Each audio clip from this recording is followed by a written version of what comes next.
Hello प्यारे साथियों, मैं सचिन भारद्वाज आप सभी लोगों का हमारे channel Sachin the prime classes में स्वागत करता हूं। तो प्यारे साथियों, आज का हमारा टॉपिक है संधि। तो संधि से रिलेटेड सारी प्रॉब्लम को हम सॉल्व करेंगे। यदि आप हमारी वीडियो को शुरू से लेकर लास्ट तक देखते हैं तो मैं गारंटी लेता हूं कि संधि से रिलेटेड ऐसा कोई भी क्वेश्चन नहीं होगा जो आप एग्ज़ाम में छोड़कर चले आएँ। तो मैं इस वीडियो में आपको पूरी विस्तार से बताऊंगा, पूरे विस्तार से लिखा हूँ ताकि आप अब स्वयं अपना एक नोट्स बना सकें और उसे अच्छे से रिवाइज कर सकें, जिससे आपका एक भी एग्ज़ाम छूटे ना। तो चलिए आइए स्टार्ट करते हैं।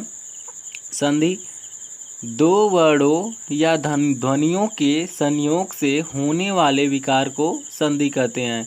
जब दो वर्ण या ध्वनि आपस में संयोग करती हैं तो जो उनमें से विकार उत्पन्न होता है उन्हें हम संधि कहते हैं। संधि मुख्य रूप से तीन प्रकार की होती हैं: स्वर संधि, व्यंजन संधि, विसर्ग संधि। स्वर संधि किसे कहते हैं?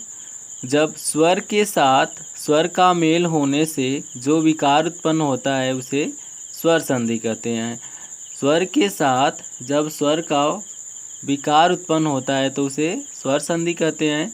स्वर संधि 5 प्रकार की होती हैं: दीर्घ संधि, गुण संधि, वृद्धि संधि, यड़ संधि, अयादि संधि।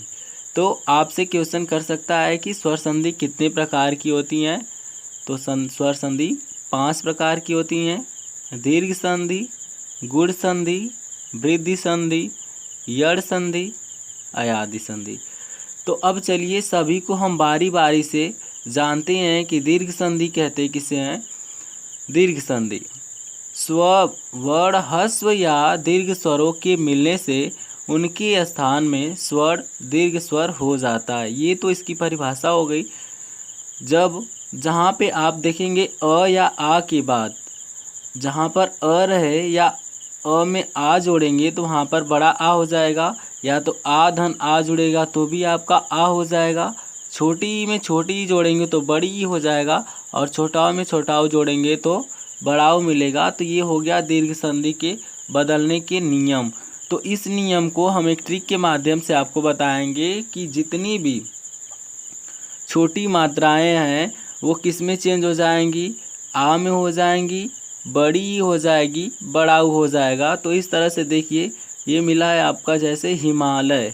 हिमालय में संधि विच्छेद करेंगे तो हिम धन आलय, तो अ धन आ मिलके बड़ा आ हो गया हिमालय। तो जहाँ पर आप देखेंगे ये छोटी की मात्रा है वहाँ पर तुरंत ही क्या कर देंगे, ट्रिक कर देंगे कि दीर्घ संधि है। जहाँ पर देखेंगे कि बड़ी की मात्रा है, छोटी की मात्रा है, छोटाओं की मात्रा है, री की मात्रा मिलेगी, तो वहाँ पर बस आपको निसंदेह उस पर दीर्घ संधि पर टिक कर देंगे और आपको आसानी से 2 नंबर 1 नंबर जितने भी मार्क्स का रहेगा एग्ज़ाम में आपको आसानी से मिल जाएगा। तो देखना क्या है दीर्घ संधि की पहचान, कोई भी आपका शब्द रहेगा अगर उस पर छोटी की मात्रा है या बड़ी की मात्रा है या री की मात्रा है तो वो आपका दीर्घ संधि के अंतर्गत आएगा। दूसरा टॉपिक है हमारा गुण संधि। आप इसकी नोट्स भी अच्छे से बना सकते हैं।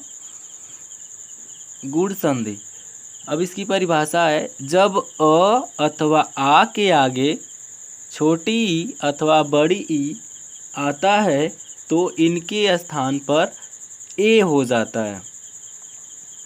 इसी प्रकार अ या आ के आगे छोटा ऊ या बड़ा ऊ आता है तो ओ हो जाता है। अ या आ के आगे री आए तो उसके स्थान पे अर हो जाता है। तो इस प्रकार की संधि को हम गुण संधि कहते हैं। जैसे उपेंद्र, उपधन, इंद्र। अब देखिए इसमें अ धन ई मिलके ए बन गया है। इसी तरह अ धन बड़ी ई मिलेगा तो भी आपका ए बनेगा। अगर अ धन छोटा ओ मिलेगा तो ओ में ओ बन जाएगा। इस तरह से जैसे देखिए चंद्र उदय, चंद्र धन उदय, अ धन उ मिलके ओ बन गया। तो इस प्रकार से आपकी गुण संधि है। तो इसका बेस्ट ट्रिक है बता दें, तो जैसे गुण संधि है जहाँ पर भी आप किसी भी शब्द के ऊपर देखेंगे कि एक निशानी रहेगी, एक निशानी देख लिया आप कि ऊपर एक पटपाई के रूप में है तो एक निशानी या ओ की निशानी है तो वहाँ पर बिना निसंदेह किए गुण संधि पर टिक कर देंगे। ठीक है, किसी भी शब्द के ऊपर यदि एक निशानी है, ए की निशानी है या ओ की निशानी है तो आपको बिना सोचे ही गुण संधि पर टिक कर देंगे, तो आपको आसानी से नंबर मिल जाएंगे। चलिए आगे देखते हैं।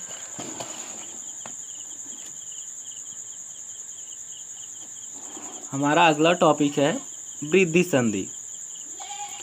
वृद्धि संधि जब अ या आ के आगे ए या ऐ आता है तो दोनों का ऐ हो जाता है। इस प्रकार अ या आ के आगे औ और अ हो जाता है तो दोनों को मिलाकर अ हो जाता है। तो जैसे आपका पुत्रैसड़ा, पुत्र धन ऐसड़ा, अ धन ए मिलके आपका ऐ बन गया है। अ धन ए मिलके ऐ बनेगा, आ धन औ मिलके औ बनेगा। तो इस प्रकार से आपकी वृद्धि संधि हो जाएगी। तो इसका एक ट्रिक हो जाएगा कि जहाँ पर आप शब्द देख रहे हैं अगर उसके ऊपर आपको डबल बिंदी मिल जा रही है, डबल ऐ की निशानी मिल जा रही है, डबल ऐ की निशानी मिल जाइए। देखिए परमौषध, इसमें औ की निशानी मिल गई, मैतैक्य ऐ की निशानी मिल गई। तो इस प्रकार के शब्द को देखते ही आप तुरंत क्या कर देंगे, वृद्धि संधि पर टिक कर देंगे। तो वृद्धि संधि के लिए आप वृद्धि के जगह वृद्धय भी कर सकते हैं। ट्रिक याद करने के लिए वृद्धय, जिसमें ऐ की निशानी रहेगी वो वृद्धि संधि के अंतर्गत आ जाएगा। हमारा चौथा टॉपिक है यड़ संधि। यड़ संधि जब छोटी ई, बड़ी ई, छोटा ऊ, बड़ा ऊ, री के आगे भिन्न स्वर आता है तो ये क्रमशः य, व, र, ल में परिवर्तित हो जाते हैं। इस परिवर्तन को यड़ संधि कहते हैं। जैसे अति अल्प, अति धन अल्प। अब देखिए छोटी ई धन अ मिलके किस में बदल गया है, य में। यह हुआ ना अत्य।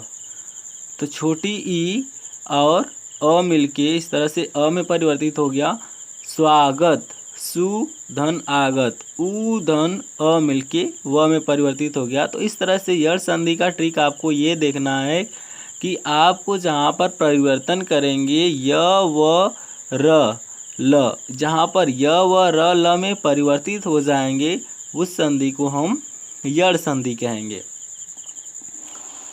नेक्स्ट है हमारा अयादि संधि। अयादि संधि जब ए आए, ओ आओ के बाद कोई भिन्न स्वर आता है तो ए का ऐ का आय, ओ का औ और औ का आव हो जाता है। तो इस प्रकार की संधि को अयादि संधि कहेंगे। जैसे जहाँ पर आप देखेंगे नयन, नयन य के जगह क्या आ जाएगा, ए धन अ मिल के आपका ऐ बनेगा, ऐ धन आ मिल, ऐ धन आ रहे या ऐ धन अ रहे तो आपका आय बन जाएगा। ओ धन अ रहे के अ हो जाएगा, औ धन अ मिलेगा तो आपका आव बन जाएगा। तो नयन में ने धन अयन, नयन नायक का हो जाएगा नय धन अक, नायक। जहाँ पर न में आ जाएगा तो वहाँ पर ऐ की निशानी हो जाएगी। अगर कोई भी बिंदी नहीं है, सिंपल में नाम है तो इसमें ए की निशानी हो जाएगी अ के पहले, य के पहले।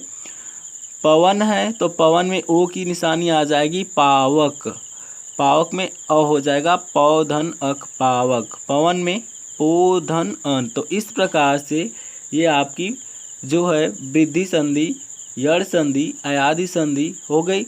तो ये थी स्वर संधि के प्रकार। अब हम नेक्स्ट वीडियो में आपको स्वर संधि के बाद जो अन्य 3 संधि, स्वर संधि, व्यंजन संधि और विसर्ग संधि थी, तो हमने स्वर संधि को अच्छे से पढ़ लिया और आप लोग, हम आशा करते हैं कि आप लोगों को अच्छे से समझ में आया होगा। तो हम अगली वीडियो में आप लोगों को अच्छे से स्वर संधि के बाद व्यंजन संधि को बताएंगे। वीडियो आप लोगों को अच्छा लगा हो तो वीडियो को लाइक करें, शेयर करें और हमारे चैनल को सब्सक्राइब करें। Thank you.